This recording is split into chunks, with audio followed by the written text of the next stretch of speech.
Hello there. Welcome back again to my reading of The Little Prince. What did you make of those last few chapters? Got pretty wild and wacky on the asteroids. We met some rather odd chaps hanging out on each of those lonely rocks.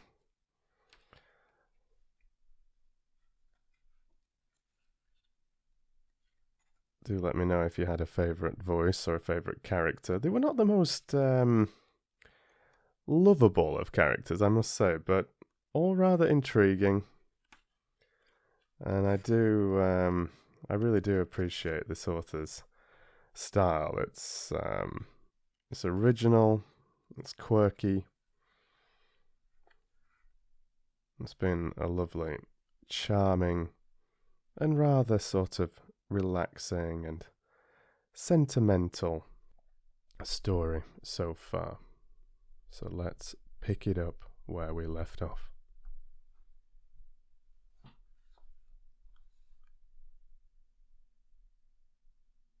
Chapter 16. So then, the seventh planet was the Earth. The Earth is not just an ordinary planet. One can count there 111 kings, not forgetting to be sure the Negro kings among them, some 7,000 geographers, 900,000 businessmen, 7.5 million tipplers, 311 million conceited men. That is to say, about 2 billion grown-ups. To give you an idea of the size of Earth, I will tell you that before the invention of electricity, it was necessary to maintain, over the whole of the 6 continents, a veritable army of 462,511 lamplighters for the street lamps. Seen from a slight distance, that would make a splendid spectacle. The movements of this army would be regulated like those of the ballet in the opera. First would come the turn of the lamplighters of New Zealand and Australia. Having set their lamps alight, these would go off to sleep. Next, the lamplighters of India, China, and Siberia would enter for their steps in the dance, and then they too would be waved back into the wings. After that would come the turn of the lamplighters of Russia and the Indies, then those of Africa and Europe, then those of South America, then those of North America. And never would they make a mistake in the order of their entry upon the stage. It would be magnificent. Only the man who was in charge of the single lamp at the North Pole, and his colleague who was responsible for the single lamp at the South Pole, only these two would live free from toil and care. They'd be busy just 2 times in the whole year.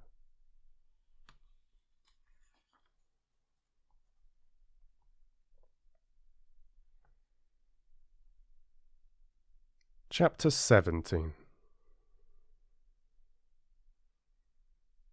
When one wishes to play the wit, he sometimes wanders a little from the truth. I have not been altogether honest in what I have told you about the lamplighters, and I realize that I run the risk of giving a false idea of our planet to those who do not know it. Men occupy a very small space upon the earth. If the 2 billion inhabitants who people its surface were all to stand upright, and somewhat crowded together, as they do for some big public assembly, they could easily be put into one public square 20 miles long and 20 miles wide. All humanity could be piled up on a small Pacific islet. The grown-ups, to be sure, will not believe you when you tell them that. They imagine that they fill a great deal of space. They fancy themselves as important as the baobabs. You should advise them, then, to make their own calculations. They adore figures, and that will please them. But do not waste your time on this extra task. It is unnecessary. You have, I know, confidence in me. When the little prince arrived on the earth, he was very much surprised not to see any people. He was beginning to be afraid he had come to the wrong planet, when a coil of gold, the colour of moonlight, flashed across the sand. "Good evening," said the little prince courteously. "Good evening," said the snake. "What planet is this on which I have come down?" asked the little prince. "This is the earth. This is Africa," the snake answered. "Oh, then there are no people on the earth?" "This is the desert. There are no people in the desert. The earth is large," said the snake. The little prince sat down on a stone and raised his eyes toward the sky. "I wonder," he said, "whether the stars are set alight in heaven so that one day each one of us may find his own again. Look at my planet. It is right there above us. But how far away it is! It is beautiful," the snake said. "What has brought you here?" "I have been having some trouble with a flower," said the little prince. "Ah," said the snake, and they were both silent. "Where are the men?" The little prince at last took up the conversation again. "It is a little lonely in the desert." "It is also lonely among men," the snake said. The little prince gazed at him for a long time. "You are a funny animal," he said at last. "You are no thicker than a finger." "But I am more powerful than the finger of a king," said the snake. The little prince smiled. "You are not very powerful. You haven't even any feet.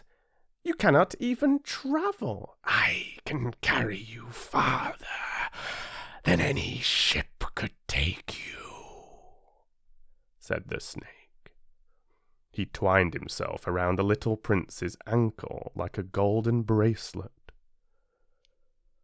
"Whomever I touch, I send back to the earth from whence they came." The snake spoke again. "But you are innocent and true, and you come from a star."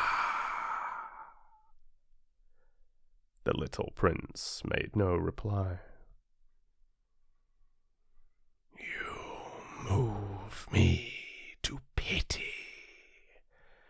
You are so weak on this earth made of granite," the snake said. "I can help you someday if you grow too homesick for your own planet. I can." "Oh, I understand you very well," said the little prince. "But why do you always speak in riddles?"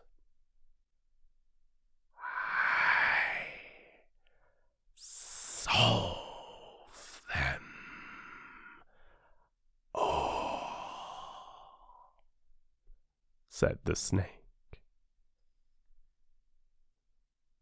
And they were both silent.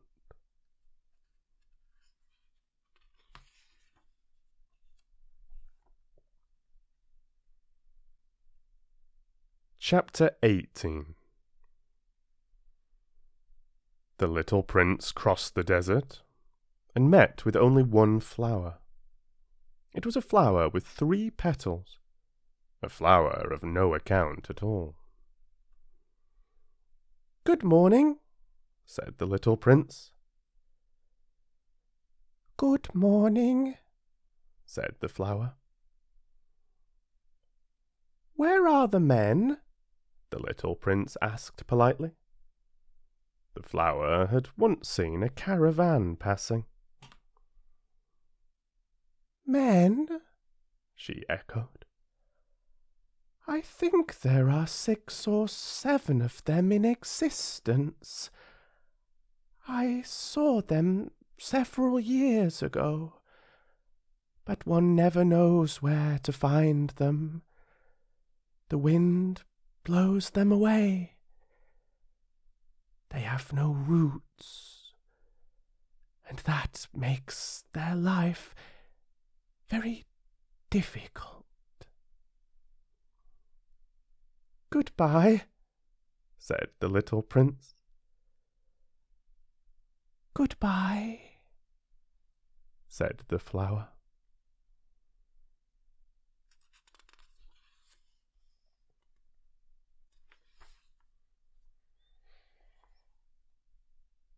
Chapter 19.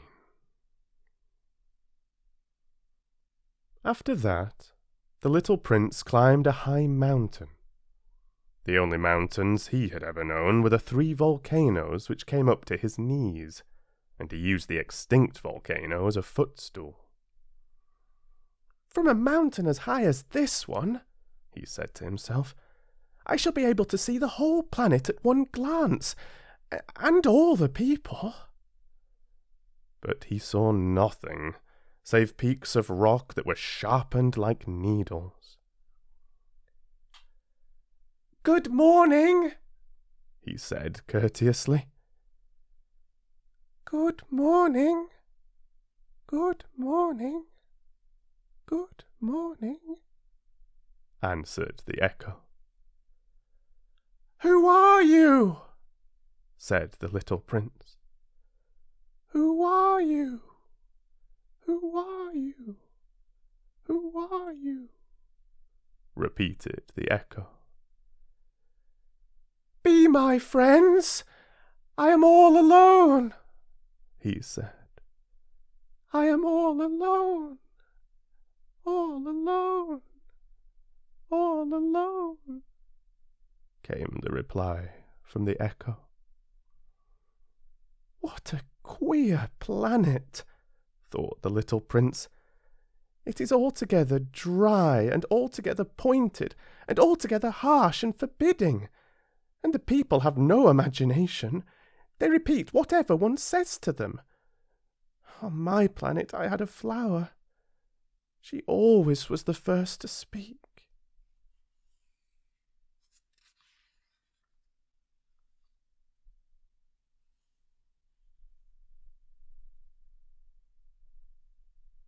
Chapter 20. But it happened that after walking for a long time through sand and rocks and snow, the little prince at last came upon a road, and all roads lead to the abodes of men. "Good morning," he said. He was standing before a garden, all abloom with roses.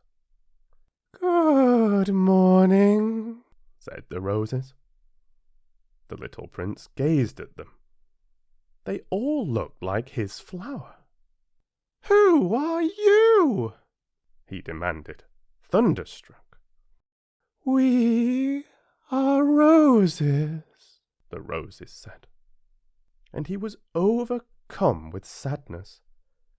His flower had told him that she was the only one of her kind in all the universe, and here were 5,000 of them, all alike in one single garden. "She would be very much annoyed," he said to himself, "if she could see that.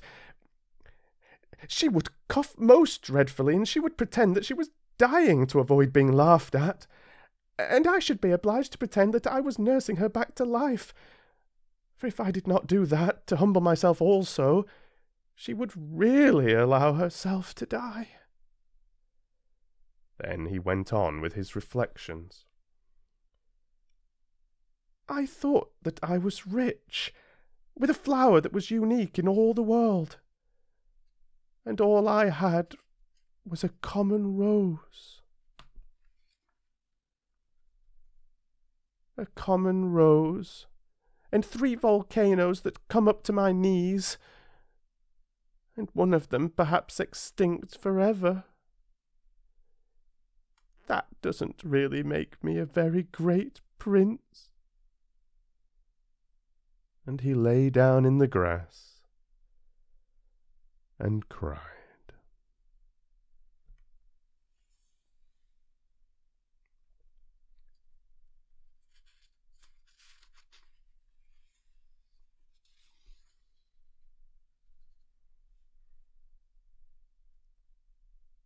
Chapter 21.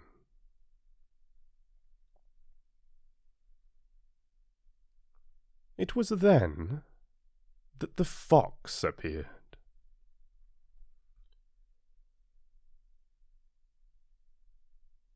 "Good morning," said the fox. "Good morning," the little prince responded politely, although when he turned around, he saw nothing. "I am right here," the voice said, "under the apple tree." "Who are you?" asked the little prince, and added, "You are very pretty to look at." "I am a fox," the fox said. "Come and play with me," proposed the little prince. "I am so unhappy." "I cannot play with you," the fox said. "I am not tamed." "Ah, please excuse me," said the little prince, with some confusion. But after some thought, he added, "What does that mean? Tame?" "You do not live here," said the fox. "What is it that you are looking for?" "I am looking for men," said the little prince.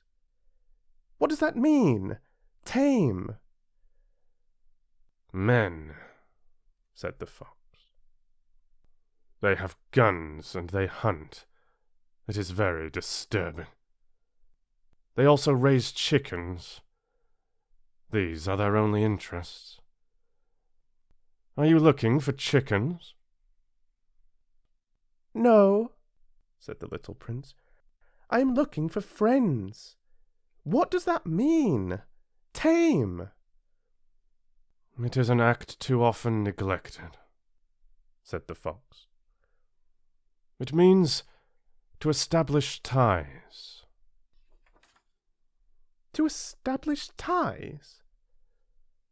"Just that," said the fox. "To me, you are still nothing more than a little boy who is just like 100,000 other little boys, and I have no need of you. And you, on your part, have no need of me.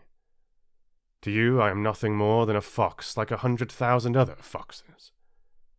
But if you tame me, then we shall need each other. To me, you will be unique in all the world. To you, I shall be unique in all the world." "I am beginning to understand," said the little prince. "There is a flower. I think that she has tamed me." "It is possible," said the fox. "On the earth one sees all sorts of things." "Oh, but this is not on the earth," said the little prince. The fox seemed perplexed and very curious. On another planet? Yes. Are there hunters on that planet? No. Ah, that is interesting. Are there chickens? No.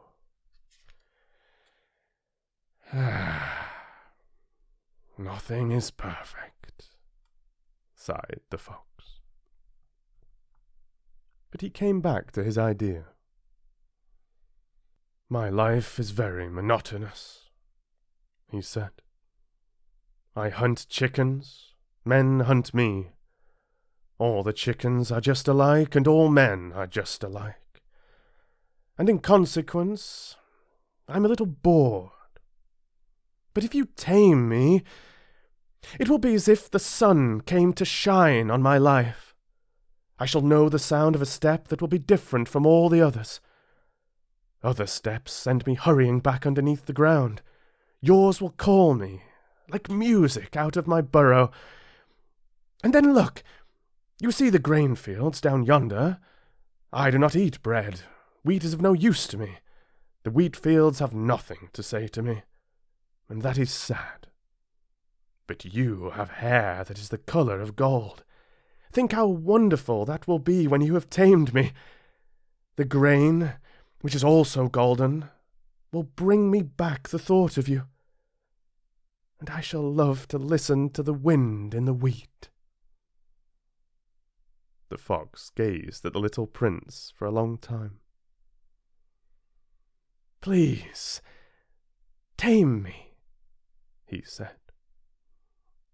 I want to, very much, the little prince replied. But I have not much time. I have friends to discover, and a great many things to understand.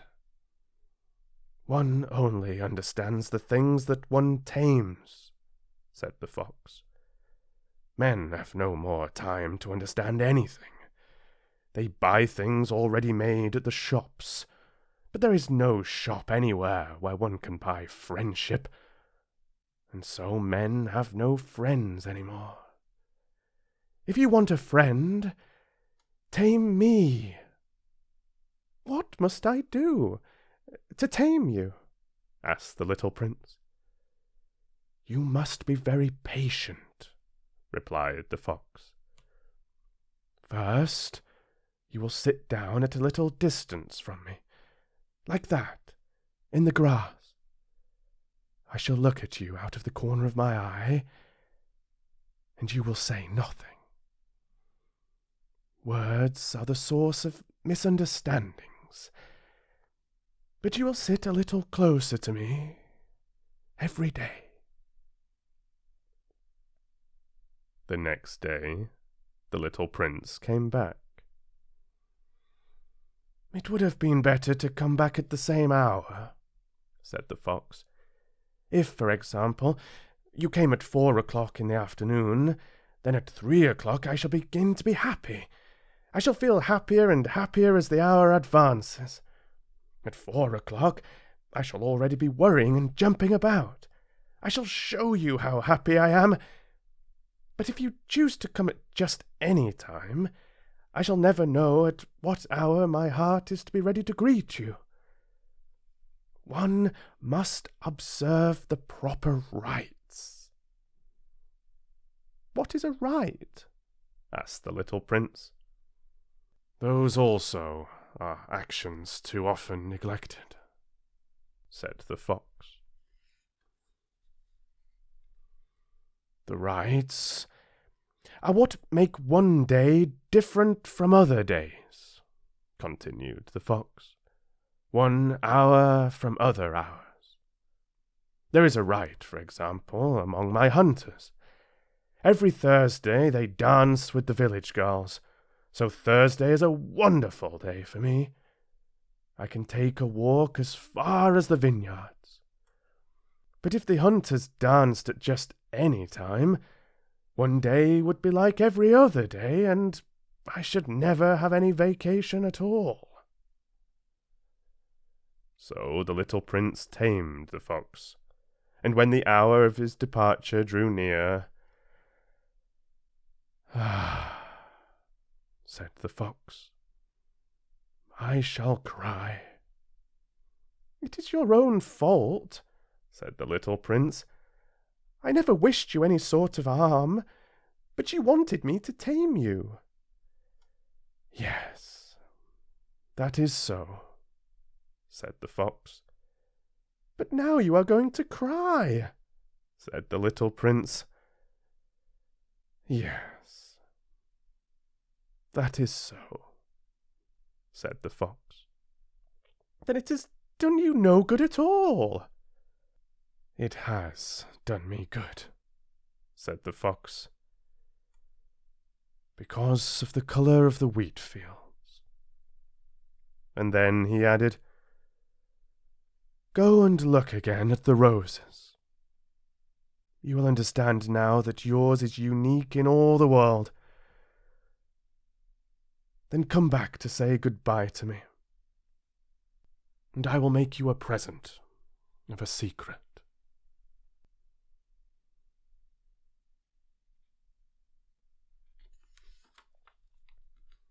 The little prince went away to look again at the roses.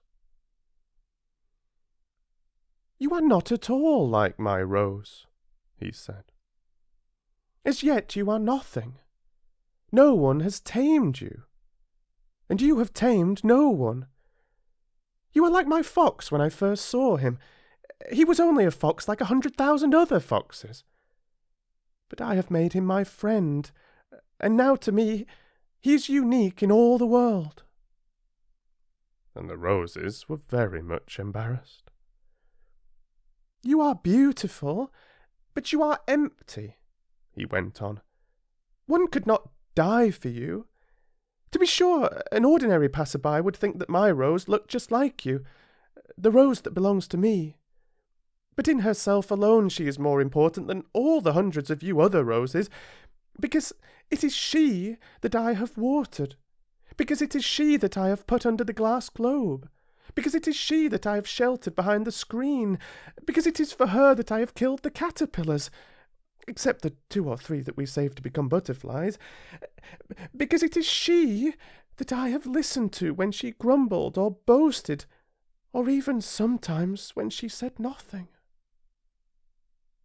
Because she is my rose." And he went back to meet the fox. "Goodbye," he said. "Goodbye," said the fox. "And now here is my secret, a very simple secret. It is only with the heart that one can see rightly. What is essential is invisible to the eye." "What is essential is invisible to the eye," the little prince repeated, so that he would be sure to remember. "It is the time you have wasted for your rose that makes your rose so important." "It is the time I have spared and spent for my rose," said the little prince, so that he would be sure to remember.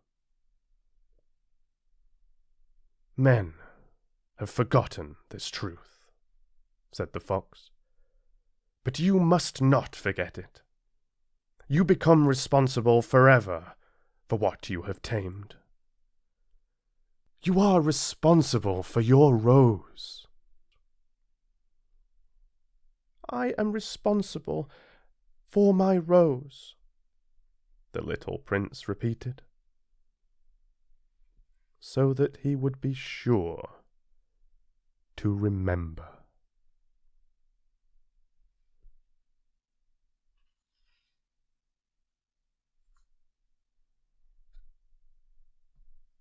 And here I will stop for today.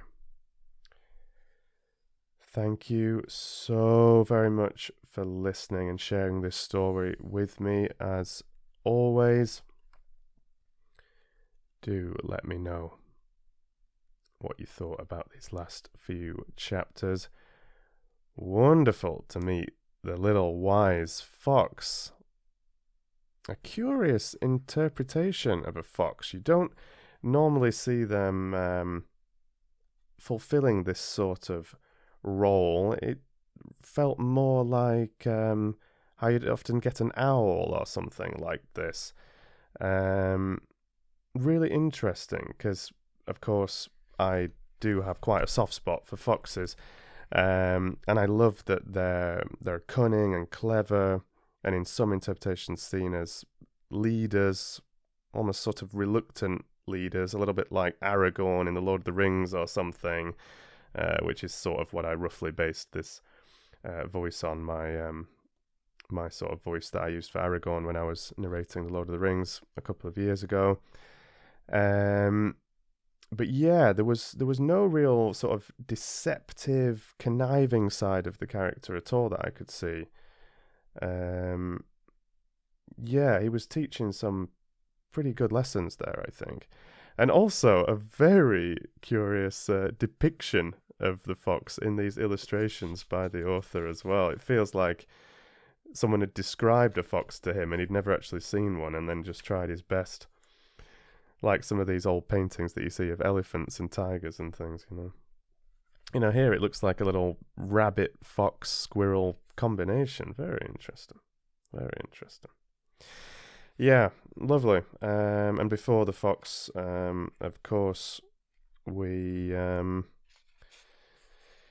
had some of the little sort of morals to be touched on as well. I really liked this with the roses. Yeah, very romantic and quite powerful, I think. Plenty more fish in the sea. Yeah, sure. But are they your fish? Or are they just unknown fish? You know, value what is special to you, and yeah, all sorts of things. Share your thoughts and feelings in the comment if you wish about what we touched on here. This little isolated flower. The snake, that was an interesting one. I'm curious to see whether the snake will slither back into this story or not. I sort of hope not. Yeah. Interesting stuff. Interesting stuff. So you come back for the last part. Just a few chapters to go.